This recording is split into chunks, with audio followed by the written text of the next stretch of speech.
The proximity alarm had been screaming for 11 seconds when Moravine finally admitted to herself that the Vethani customs frigate was not going to stop following her.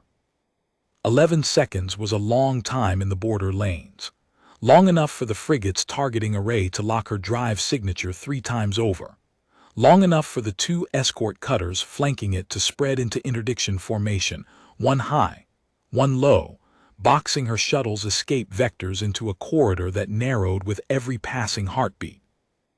Long enough for Kess to run the numbers on fuel, distance, and the particular quality of mercy that Vethani border officers were known to extend to unlicensed cargo runners, carrying 1,400 kilograms of unregistered synth neural substrate in their hold. The mercy was zero. The Vethani executed smugglers. They did it publicly, efficiently, and with a bureaucratic thoroughness that left no room for appeal. Kess had watched the feeds. The condemned stood in a white room. A clerk read the charges. A technician administered the compound. The whole thing took 4 minutes. The Vethani had refined capital punishment the way they refined everything into a procedure so clean it barely qualified as violence. She was not going to let herself be refined. Unregistered vessel, cut your drive and prepare for boarding inspection.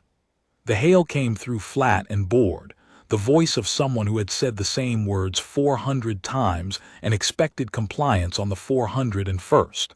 This is Vethani Customs Enforcement Unit Kesh 12.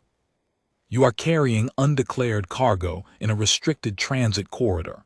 Failure to comply will result in disabling fire. Kess did not cut her drive. She pulled up her navigation display instead and stared at the thing she had been trying not to look at for the past 6 hours, the red hatching that began 43 light minutes ahead of her current position and extended in every direction beyond the display's range. The edge of the exclusion, the border that every species in the compact agreed was there and no species in the compact agreed to discuss. The human border. Her shuttle was a Dreadnought-class light hauler, old enough that its registration had expired twice and been renewed under 2 different shell companies. It was fast for its size, underpowered for its mass, and equipped with a sensor-dampening rig that worked well enough to fool commercial traffic monitors, but was approximately useless against military-grade scanning arrays. The Vethani frigate had found her 17 minutes after she had entered the restricted corridor, which meant her dampening rig had bought her exactly 0 advantage, and she had wasted 9,000 credits installing it. Unregistered vessel, this is your second warning. Cut your drive or we will fire. The math was simple and terrible. Behind her, the frigate 2 cutters of 4-minute execution. Ahead of her, the exclusion, a place where ships went and did not come back. A place that every navigator's guild in the compact marked with the same 3-word annotation: do not enter. Moravine was not a brave person. She was a practical one, and the practical calculation was this: behind her was a certainty, ahead of her was an unknown. Certainties killed you. Unknowns at least had variables. She pushed the throttle forward and aimed for the red hatching on her display. The Vethani fired. The first shot was a warning, a pulse round that cracked past her port side close enough to rattle the hull plates. The second was not a warning. It hit her starboard stabilizer and tore it off with the casual efficiency of someone pulling a wing off an insect. The shuttle lurched. Alarms joined alarms. Her navigational display flickered, steadied, flickered again. 41 light minutes to the border. Kess had never thought much about the exclusion. She was a cargo runner, not a philosopher. She moved goods from places that had them to places that wanted them, and she did it outside the legal channels because the legal channels took a 40% cut, and she had debts that 40% margins could not service. The exclusion was a fact of geography, the way a mountain range was a fact. You went around it. You did not go through it. You did not think about it. It sat at the edge of the charts like a stain, and you let your eye slide past it the way you let your eye slide past a scar on someone's face. But she had heard stories. Everyone who worked the border lanes had heard stories. The merchant captain whose cargo was rearranged at the molecular level while his seals stayed intact. The patrol crew that came back silent, all 7 of them, not a word spoken for the rest of their lives.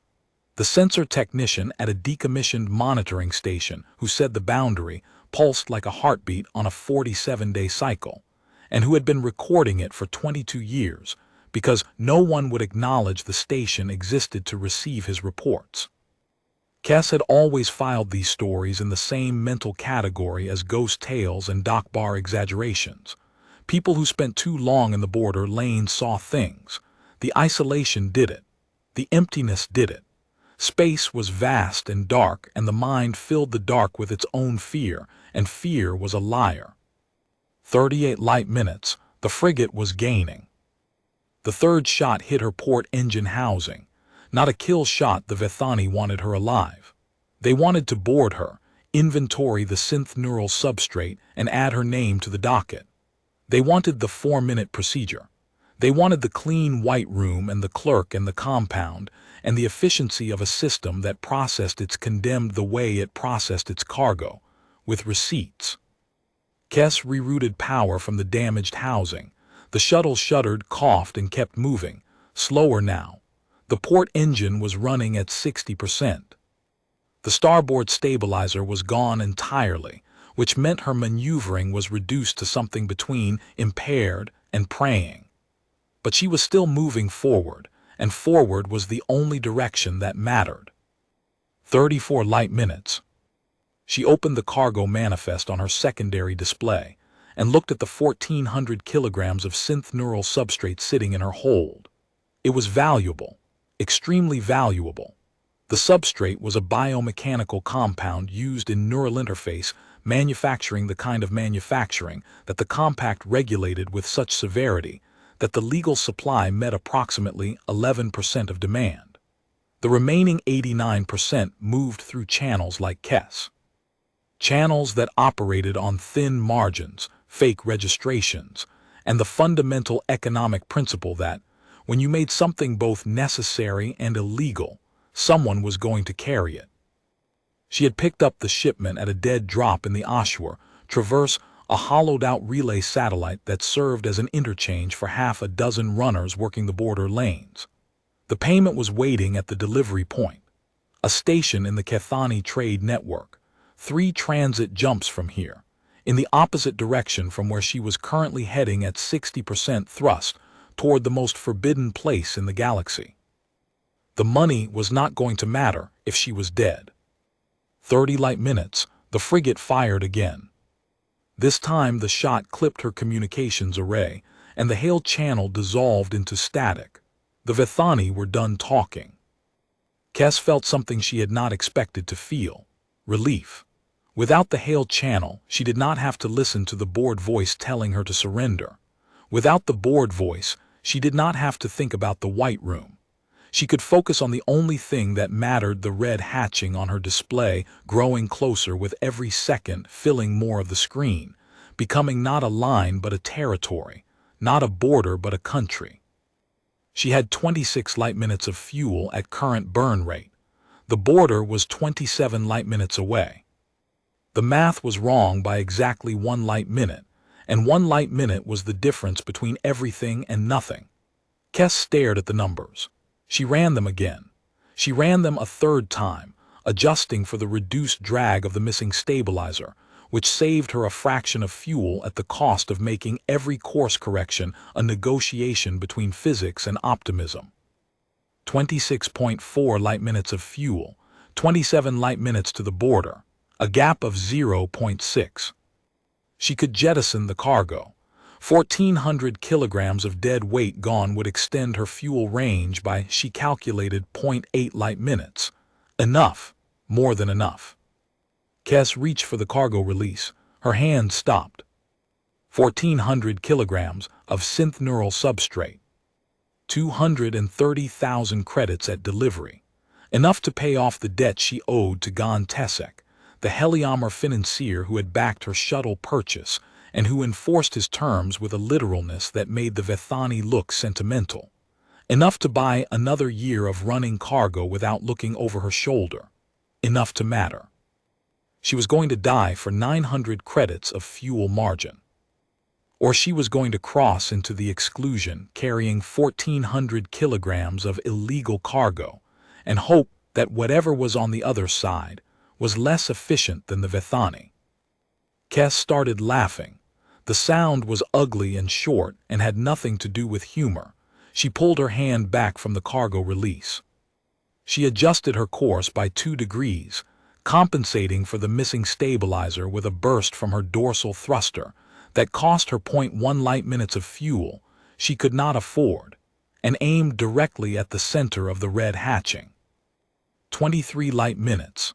The frigate was 13 light minutes behind her in closing. The cutters had spread wider, anticipating a lateral break. They did not expect her to go forward.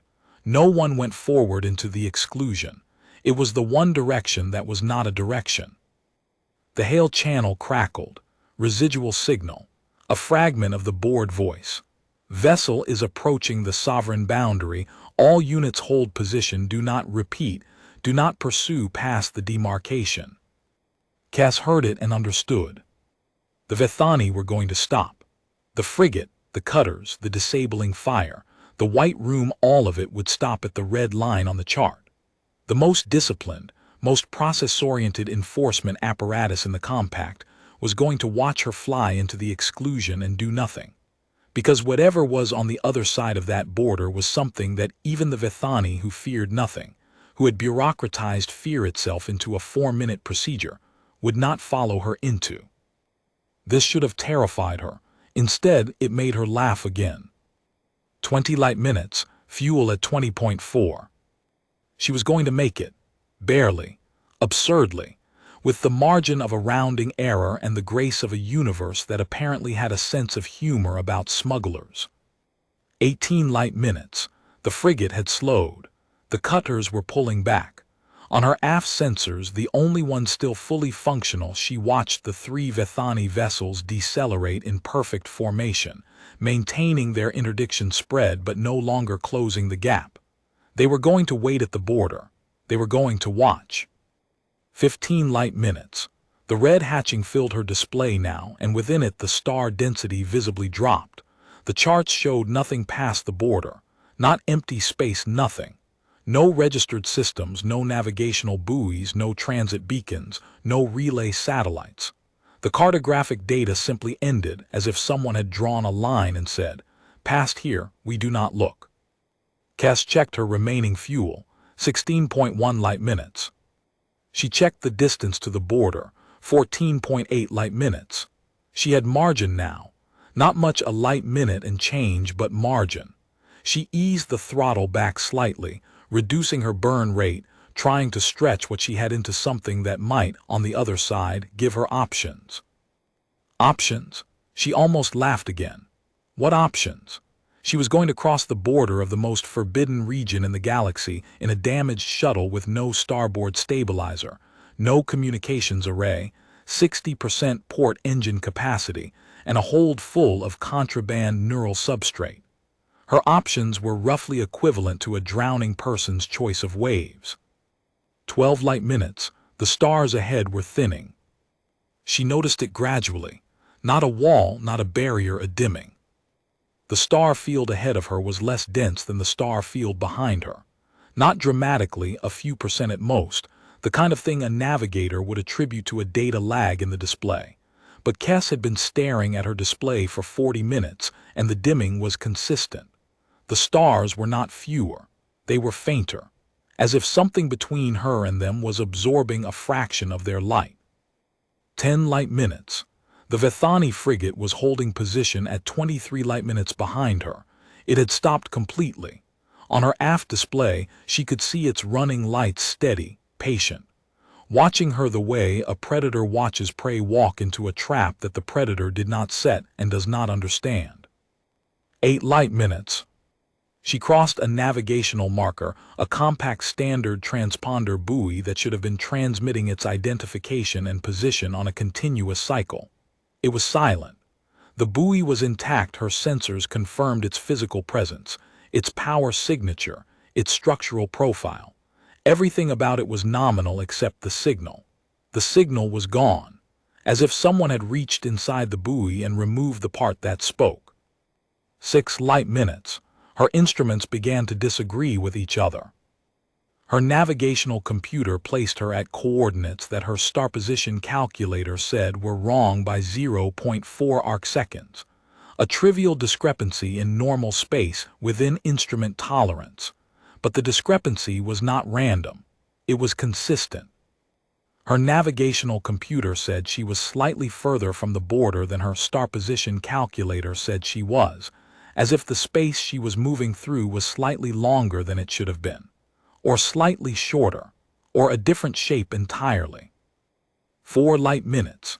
The border was close enough now that her display had stopped rendering it as a line and started rendering it as a region, a zone of transition between the compact's charted space and whatever lay beyond. The zone had a texture on her sensors, not a signal, not a barrier, a quality. A change in the background radiation profile so subtle that her shuttle's instruments almost missed it. Almost. The background radiation was structured. Not random, not natural. Patterned in a way that her onboard analysis software could not parse. The software flagged it as an anomaly, tagged it for later review, and moved on. Kess stared at the flag. She had flown cargo through irradiated sectors, through solar storm debris fields, through the exhaust plumes of military-grade engines. She had never seen background radiation described as structured. Radiation was noise. It was the leftover hum of a universe that had been screaming since birth. It was not supposed to have a pattern. 2 light minutes. The stars ahead were definitely wrong. Not missing. Rearranged.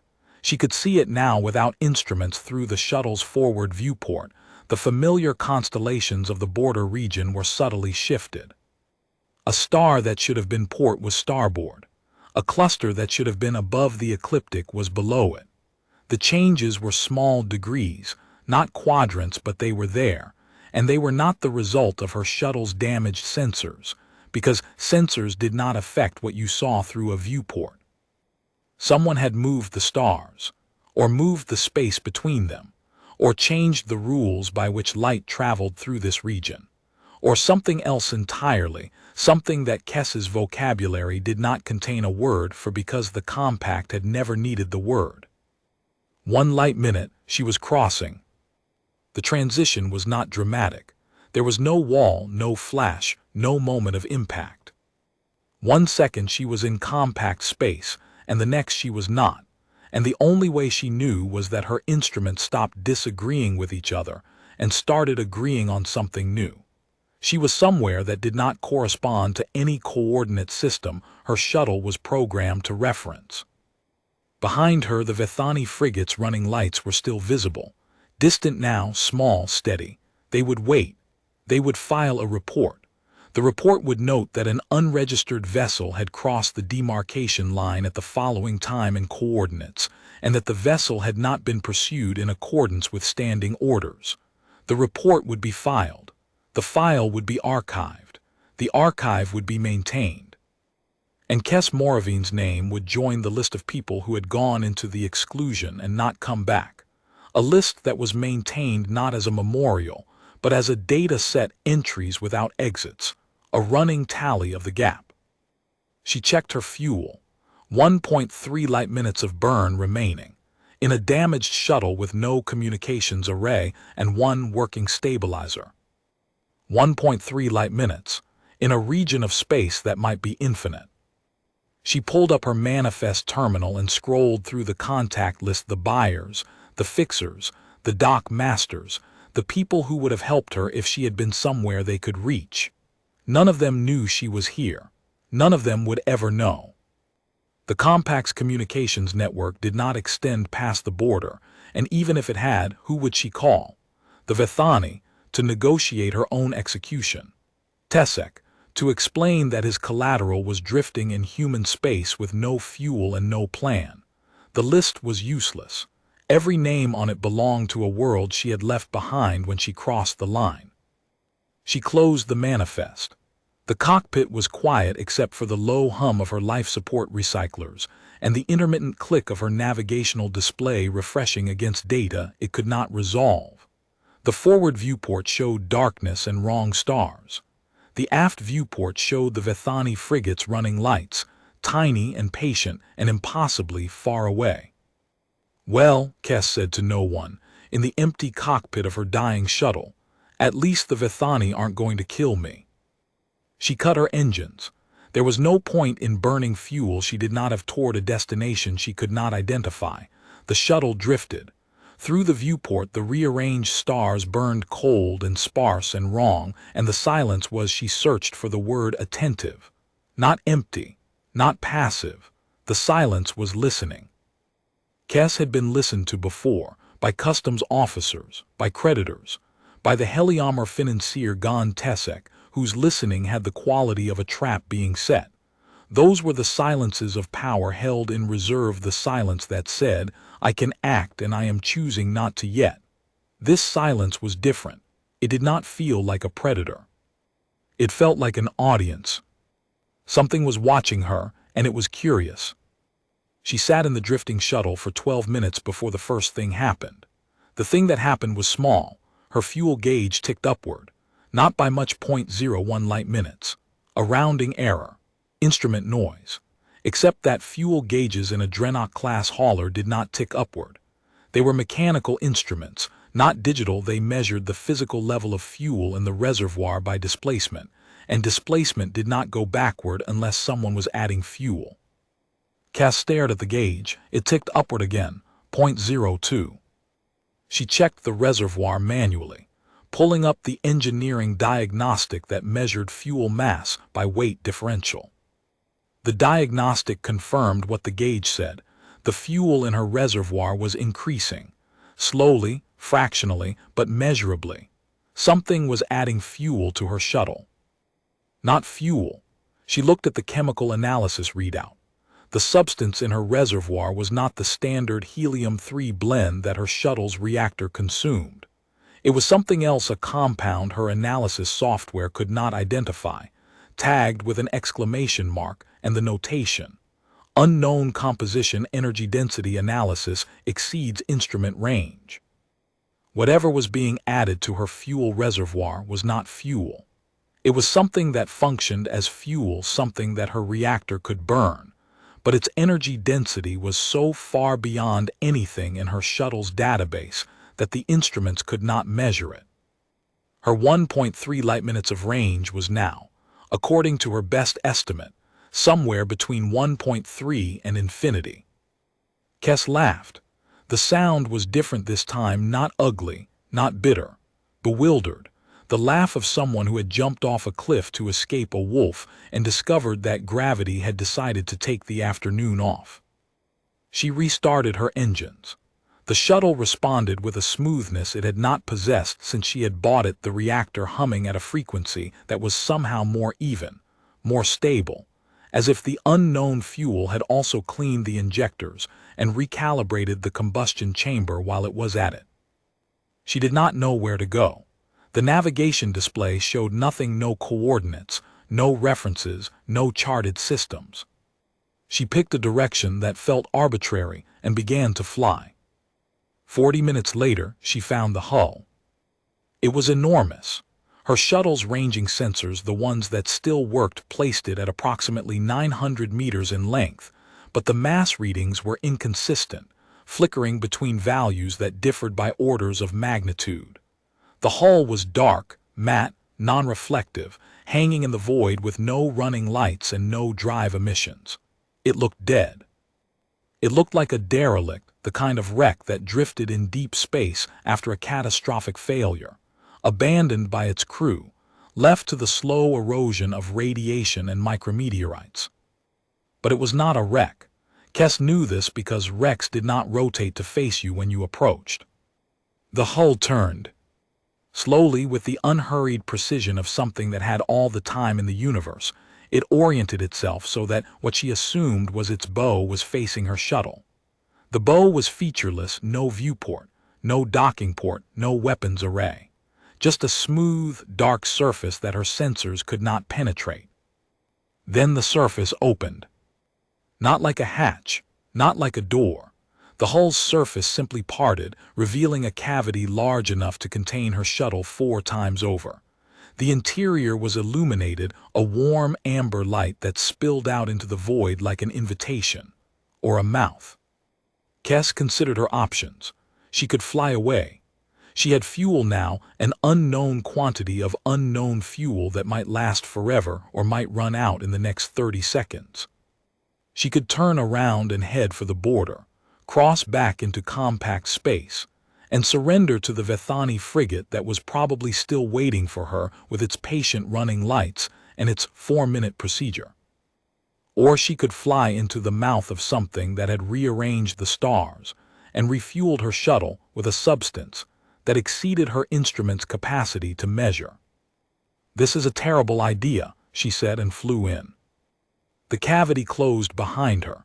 The amber light intensified, then softened. Adjusting itself, she was certain of this, to a spectrum that was comfortable for her visual range.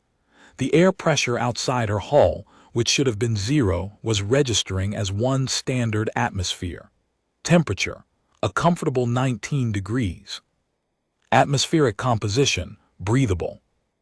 Her shuttle was inside a pressurized, temperature-controlled environment that had been configured, within the 30 seconds since her arrival, to her species' biological requirements.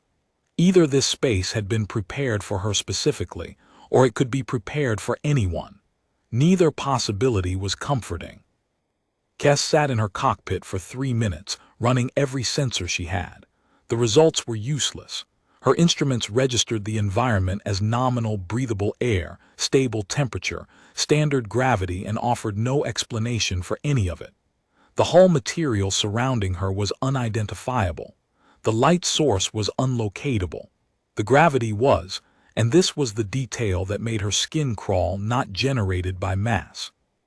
Her gravitational sensors showed no mass differential sufficient to produce 1 standard gravity. The gravity was simply there, maintained by something her instruments could not detect, as casually as a lamp maintained light. She opened the cockpit hatch. The air smelled clean, with a faint undertone of something metallic that she could not place. She stepped out of the shuttle and stood on a surface that was warm and smooth and slightly yielding, like rubber over stone. The space around her was large and empty except for her shuttle. The walls curved overhead in a dome, lit by the ambient amber glow. There was nothing else. No consoles, no machinery, no visible technology. Just the space, the light, and the warmth. And then on the far wall, a door appeared. It had not been there 3 seconds ago. The wall had been smooth, unbroken. Now there was a door-shaped opening, and beyond it a corridor lit in the same amber glow, extending into a depth her eyes could not resolve. Kes thought about the White Room, the Vethani White Room with its clerk and its compound and its 4 minutes. She thought about how clean it was, how efficient, how the Vethani had made death into a process orderly, predictable, documented. This was not orderly. This was not predictable. This was a 900-meter hull that opened its belly when you approached, refueled your shuttle with impossible fuel, pressurized its interior to your biological specifications, and then opened a door and waited. The Vethani would have sent a clerk. Kes walked through the door. The corridor was long and curved gently to the right, and the walls were the same smooth, dark material as the hull's exterior, and the amber light moved with her, brightening ahead, dimming behind, as if the corridor were aware of her position and adjusting itself to guide her forward. She walked for 4 minutes. The corridor opened into a room. The room contained a table. On the table sat her cargo, all 1,400 kilograms of synth neural substrate, arranged in its original packaging, laid out in a grid pattern that corresponded to the atomic weight of each batch's primary components. The same sorting principle the merchant captain's cargo had been rearranged by, in the story she had filed under Ghost Tales. The cargo had been removed from her shuttle, transported through the hull's interior, unpacked, sorted by atomic weight, and displayed on a table, all within the 7 minutes she had been standing in the docking cavity. She had not felt the shuttle move. She had not heard anything. The seals on the cargo containers were intact. Kes walked to the table and touched one of the containers. It was warm, not from the ambient temperature from within. The substrate inside was humming at a frequency she could feel through her fingertips. The substrate did not hum. It was a stable compound. She had carried it a dozen times, handled it, inspected it. Synth neural substrate was inert until activated by a specific electrical charge at a specific frequency in a specific manufacturing environment. It did not hum on its own. It was humming now. The frequency was regular, rhythmic, almost like a heartbeat. Kes pulled her hand back. The humming continued. She stepped back from the table and looked at the room. The amber light had changed cooler now, shifting toward a blue that she associated with Vethani medical facilities. She wondered if the light was responding to her emotional state. She wondered if the room could read her emotional state. She decided she did not want to know the answer. "I did not ask for this," she said to the room. Her voice sounded flat in the space, absorbed by the walls without echo. The room did not respond. The cargo hummed. The light shifted back to amber. The door behind her remained open. She could leave. The thought arrived with a clarity that felt guided, as if someone had placed it in her mind the way they had placed the door in the wall. She could walk back through the corridor, climb into her shuttle, and fly out. The cavity would open. The border was behind her. The Vethani were behind the border. The 4-minute procedure was behind the Vethani. The entire hierarchical structure of threat and consequence that had governed her life, the debts, the financiers, the customs frigates, the white rooms, was behind her, on the other side of a line that she had crossed, and that had, it appeared, crossed her back. But the cargo was here. And the cargo was different now. She picked up one of the containers. Light, too light. She opened the seal. It broke cleanly, as if freshly manufactured, and looked inside. The substrate was there, 1,400 kilograms distributed across the grid, but it was not the same substrate she had loaded at the dead drop in the Ashwa Traverse. It was the same material, the same molecular structure, the same manufacturing specification. But it had been, she struggled for the word, improved. The crystal lattice was more uniform. The neural pathways were more defined. The substrate hummed because it was better than it had been, refined at a level of precision that the compact's best manufacturing facilities could not approach. Her 1,400 kilograms of illegal synth neural substrate had been upgraded, while sitting on a table in the belly of a 900-meter hull in the most forbidden space in the galaxy. Kes closed the container. She sat down on the floor. She looked at the ceiling, the warm amber dome, the gentle curve, the light that adjusted itself to her comfort. She thought about Gon Tesek, the Heliomar financier, who was waiting for the payment that the delivery of this cargo would generate. She thought about the station in the Kethani trade network where the buyer was waiting. She thought about the debt and the margin and the math that had governed her life, since she had been old enough to understand that the galaxy ran on math, and the math was never in your favor. She thought about the fact that the cargo in her hold was now worth approximately 10 times what it had been worth when she loaded it, because the substrate's purity exceeded anything commercially available, and that the buyer would pay a premium for it without understanding what had happened, and that the premium would be enough to pay off Tesek and buy a new shuttle and start again with clean margins. She thought about the fact that she was sitting on the floor of a human structure, because this was human. She was certain of that now, the way you were certain of an accent you could not place but recognized as foreign, and that the humans had not spoken to her, had not threatened her, had not demanded anything. They had refueled her shuttle, reconfigured their environment for her biology, sorted her cargo by atomic weight, and improved the quality of her illegal goods.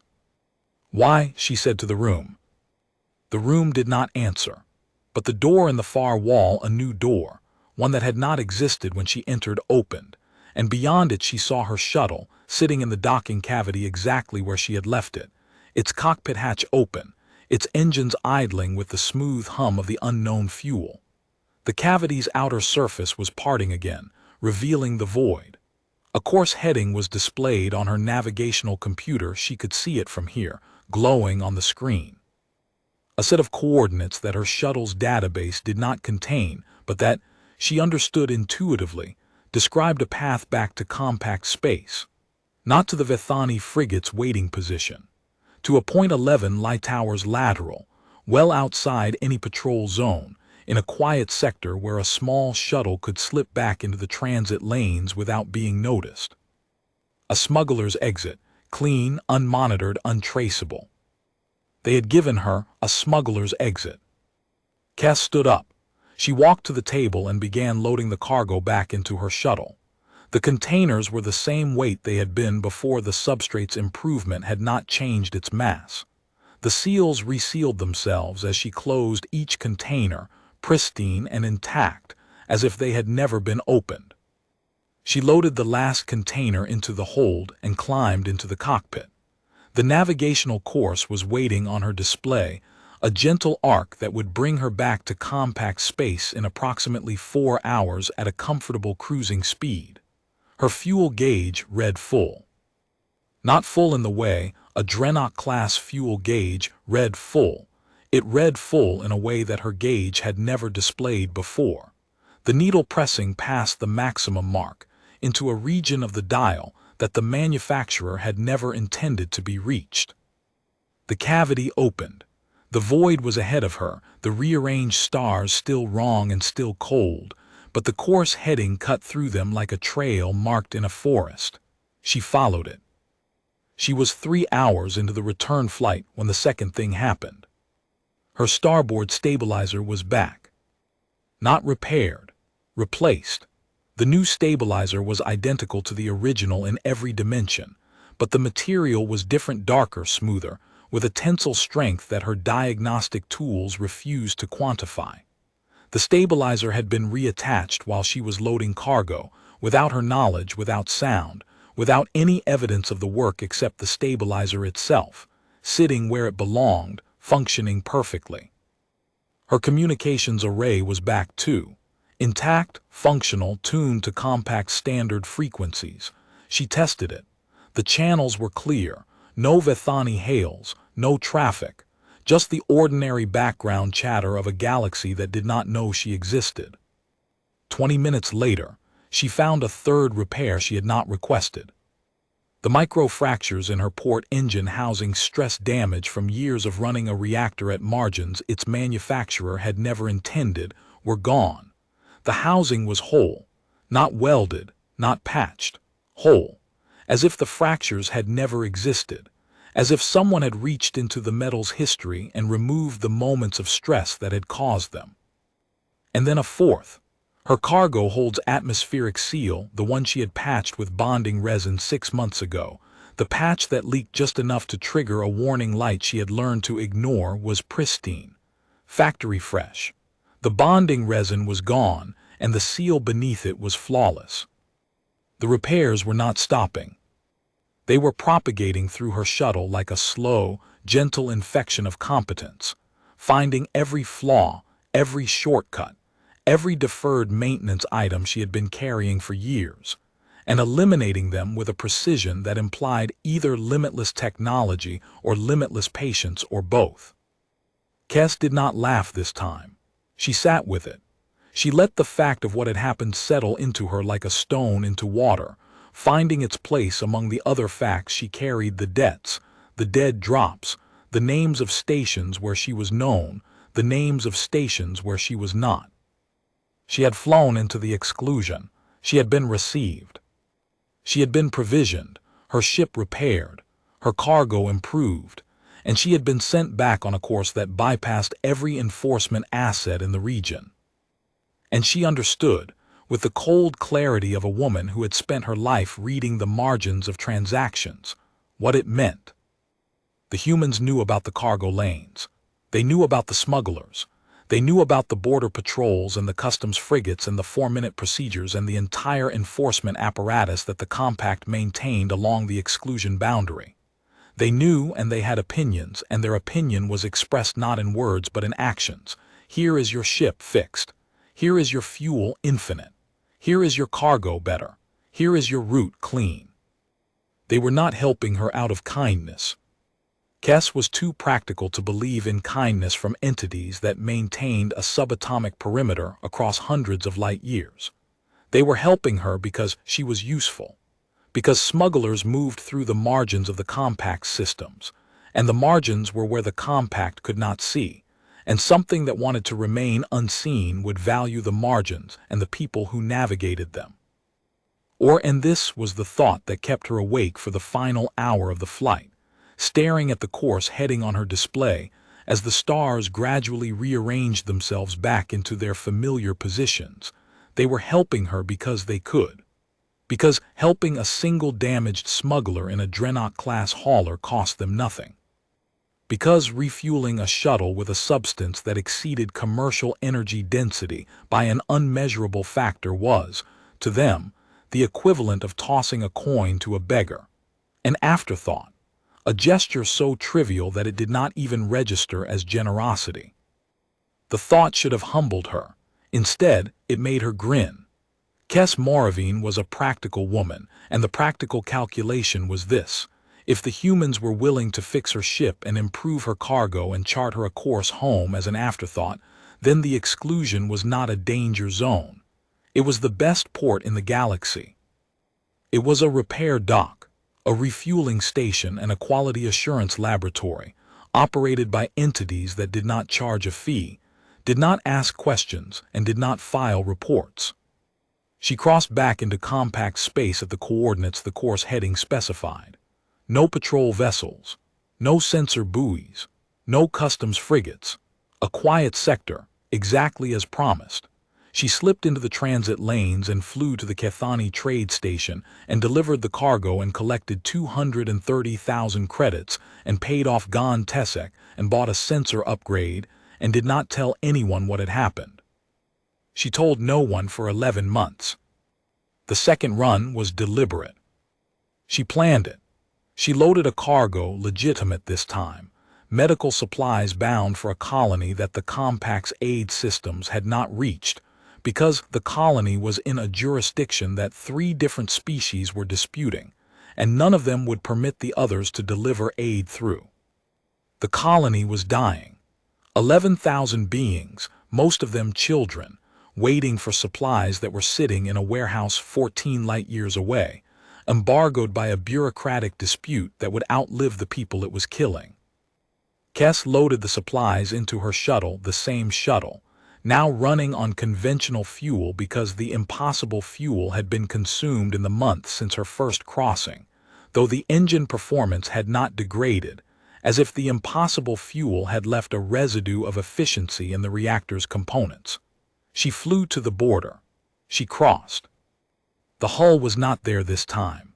The void was empty, the rearranged stars burning cold and sparse. She flew for 2 hours, following no course heading, with no direction and no destination. Then her navigational display updated. Coordinates appeared not from any external signal her sensors could detect. The coordinates were simply there, as if they had always been part of the software and she had only now noticed them.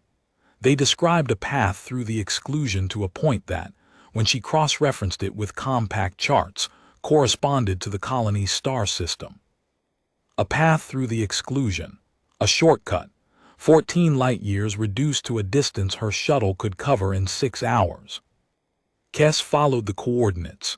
The journey was not uneventful this time, though uneventful was perhaps the wrong word for what happened. The stars were wrong, the space was wrong, the silence was attentive and alive. But 3 hours in, something new. Her shuttle passed through a region where the void was not empty. Structures hung in the dark at distances her ranging sensors measured in thousands of kilometers, vast, geometric, blacker than the void around them, visible only as absences against the faint glow of rearranged stars. They were not stations. They were not ships. They were constructs of a kind that Kess had no vocabulary for, maintaining formation without visible connection, silent and still, and arranged in a pattern that suggested purpose, but refused to disclose it. She counted 7 of them before the coordinates carried her past. None of them moved. None of them responded to her shuttle's passage. They simply existed, in the deep interior of the exclusion, like monuments to a mathematics she could not read. An hour later she passed a second anomaly, a region of space where her shuttle's external temperature sensor registered warmth, not the cold of the void, but a gentle, ambient heat, as if the space itself was radiating. The warmth lasted for 11 minutes and then faded, replaced by the ordinary cold. She checked her hull for residue, for contamination, for any trace of what had produced the warmth. Nothing. Clean. The warmth had been there, and then it had not, and the instruments agreed that it had happened and offered no explanation. She emerged from the exclusion on the other side, in the colony's system, exactly where the coordinates specified. She delivered the supplies. The colony survived. No one asked how she had gotten there. The third run was for profit again. The fourth was for a refugee group stranded in a diplomatic no-man's land, 73 individuals, mostly elderly and young, trapped in a transit station between 2 hostile jurisdictions that had both declared the station's airspace closed. Kess crossed the exclusion with them sealed in her cargo hold, breathing the air her shuttle's life support system struggled to maintain for that many bodies. 2 hours into the crossing, the air quality stabilized. Not because her life support had improved, because the atmosphere inside the hull had been supplemented from outside. Fresh oxygen, filtered and temperature-controlled, flowing through intake vents that should not have been able to draw atmosphere from a vacuum. The refugees arrived at their destination rested and breathing easily, and not one of them asked where the air had come from. The fifth was for a cargo of industrial components that 3 cartels had been fighting over for a year, and that Kess decided to deliver to the party that would actually use them. Each time she crossed into the exclusion, each time the coordinates appeared, each time the route was different, a new path through the impossible geography of human space, calibrated precisely to her destination. Each time she emerged on the other side of a journey that should have taken weeks and had taken hours. She never saw the 900-meter hull again. She never saw the amber room or the table or the door that appeared in walls. The exclusion on her subsequent crossings was simply space, dark, quiet, wrong, and navigable by routes that appeared on her display as if they had always been there. But each crossing showed her something new. On her 6th, the coordinates led her through a corridor of space where gravity behaved like a current, gentle, directional, pulling her shuttle along at a velocity her engines could not have achieved, like a river carrying a leaf. On her 8th, she passed close enough to one of the geometric constructs to see its surface, smooth and dark, and etched with lines that might have been circuitry or writing or something for which no category existed. The lines pulsed with a faint blue light as she passed, and then went dark, as if the construct had noted her transit and returned to its vigil. But her shuttle was always a little better when she came out. A seal replaced, a circuit improved, a component upgraded to a standard her mechanic could not identify and did not ask about. Small things. The kind of things a careful owner might do during routine maintenance, except that Kess had not done them, and no one had, and the improvements appeared between one system check and the next as if the shuttle were healing itself.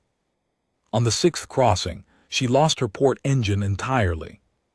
A cascade failure in the reactor's containment field, the kind of failure that, in compact space, would have required a tow to the nearest dry dock and a repair bill that would have bankrupted her twice over.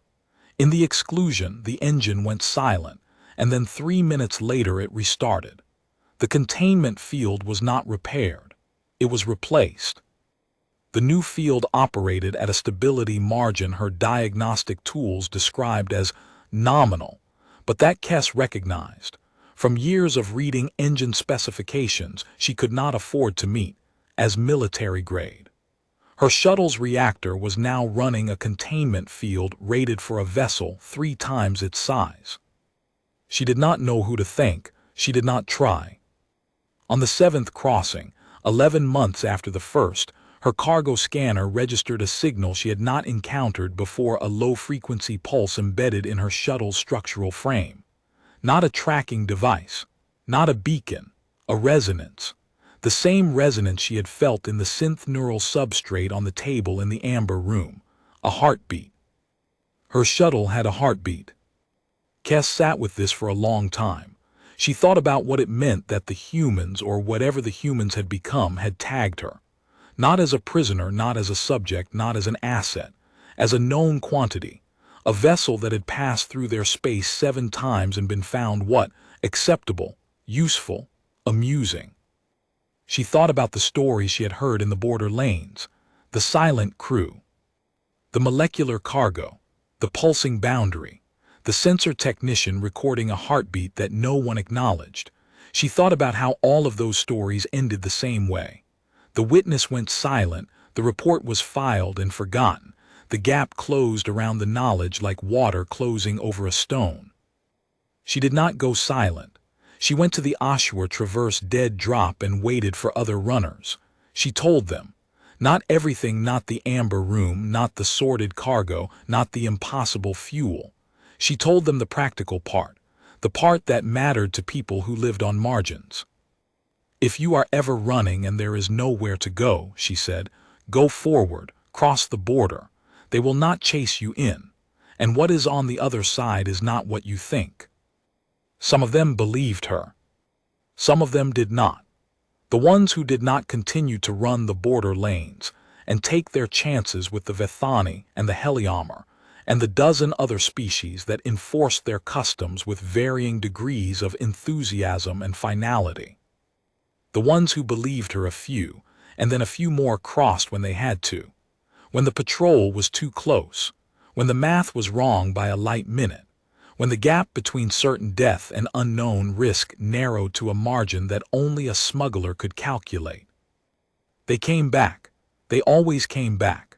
A little quieter, a little less inclined to laugh at border lane ghost stories, with shuttles that ran a little smoother and holds that registered a faint resonance on frequencies that civilian scanners were not calibrated to detect.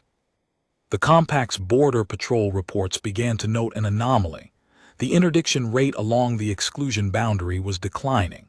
Not dramatically, a few percent per quarter, but measurably. Vessels that should have been intercepted were reaching their destinations by routes that the patrol's tracking systems could not reconstruct. Cargo that should have been seized was arriving at markets with seals intact and provenance unquestioned.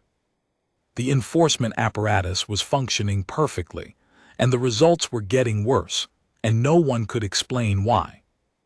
In a sub-office of the Vethani Customs Enforcement Bureau, a junior analyst named Reith compiled a report on the anomaly. The report was thorough, well-sourced, and included a statistical model demonstrating that the decline in interdiction rates correlated precisely with a rise in successful cargo deliveries to destinations that could not be reached by any charted route within the delivery timeframes recorded. Vessels were arriving too fast. They were covering distances that required transit through space that did not exist on any chart. The only explanation was the exclusion, and the only way to confirm it was to investigate the exclusion, and no one was going to do that. Reith's supervisor read the report. She read it twice. She checked the statistical model and found no errors. Then she locked the report in a drawer and told Reith to take a transfer to an inland posting, far from the border, where the questions were simpler and the gaps were smaller. The exclusion is not our jurisdiction, the supervisor said. What happens there does not happen. What transits through it did not transit.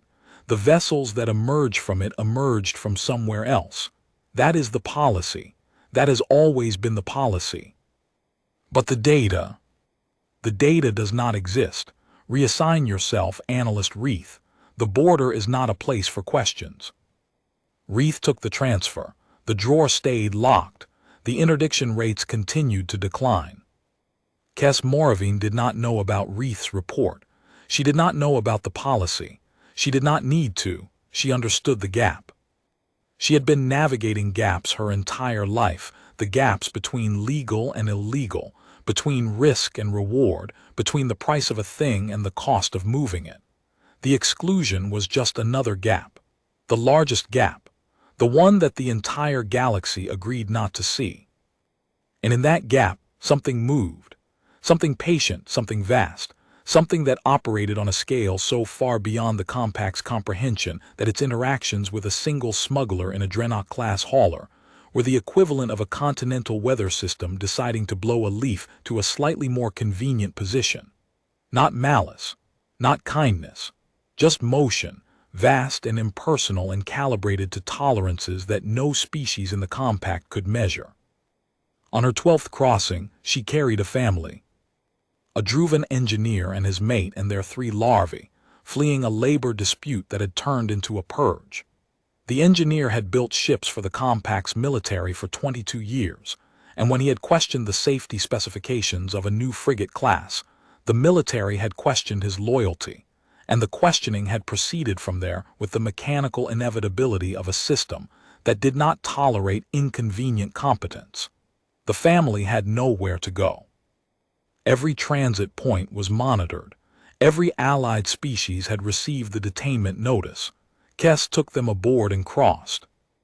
In the exclusion, the coordinates led her on a 12-hour transit to a compact colony on the far side of the sector, in a jurisdiction that did not honor the military's detainment orders. The engineer's larvae slept the entire way. The shuttle's life support held steady, supplemented by the invisible hand that breathed for her passengers. When they docked at the colony, the engineer looked at Kes with an expression she could not read and said, "The space we traveled through, it was alive." "I know," Kes said. "No," the engineer said. "I mean the structure of it, the geometry, the way the coordinates moved us. That was not navigation. That was someone reshaping the distance between 2 points in real time. The mathematics required for that. I build ships. I understand transit equations. The mathematics does not exist in any compact discipline. It is not advanced. It is a different mathematics entirely." As if someone had found a second answer to the question of what space is, and their answer worked better. Kes did not respond to that. She did not know how to. On her 15th crossing, Kes sat in her cockpit and watched the rearranged stars and thought about the question she had asked in the amber room. Why? She had not received an answer then. She did not expect one now. But she thought she understood the shape of the answer, even if the content was beyond her. The humans maintained a border. They had drawn a line and stood behind it and watched the galaxy go about its business on the other side. They did not interfere. They did not contact. They did not trade or negotiate or threaten or persuade. They simply existed, behind their line, in a silence so complete that the galaxy had convinced itself the silence meant absence. But the silence was not absence. The silence was policy, and the policy had she searched for the word texture. It had exceptions built into it like secret doors in a wall that looked smooth from the outside. The exceptions were not for governments, not for militaries, not for the diplomatic apparatus of 312 species.